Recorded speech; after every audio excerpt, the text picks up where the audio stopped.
ஜெயலலிதா மருத்துவமனையில் அனுமதிக்கப்பட்டிருந்த காலத்தில் நடந்த சம்பவங்கள் குறித்து சிபிஐ விசாரணை கோரி வழக்கு தொடர்ந்திருக்கிறது. தமிழக அரசு பதிலளிக்க சென்னை உயர்நீதிமன்றம் உத்தரவானது பிறப்பித்திருக்கிறது.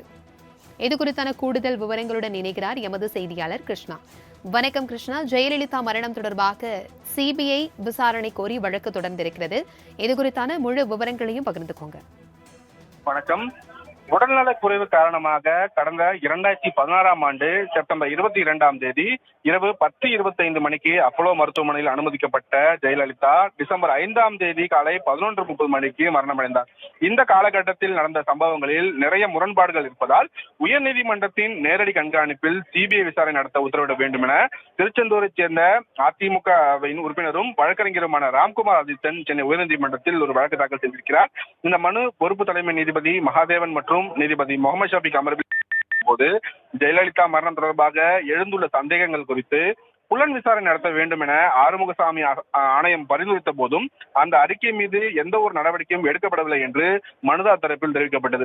மேலும் ஜெயலலிதா மரணம் குறித்த அறிவிப்பு வெளியாகும் முன்பே அவரது உடலை எம்பார்மிங் செய்வது தொடர்பாக அறிவுறுத்தல்கள் வழங்கப்பட்டுள்ளதாகவும் அந்த மனுவில் குற்றம் சாட்டப்பட்டுள்ளது.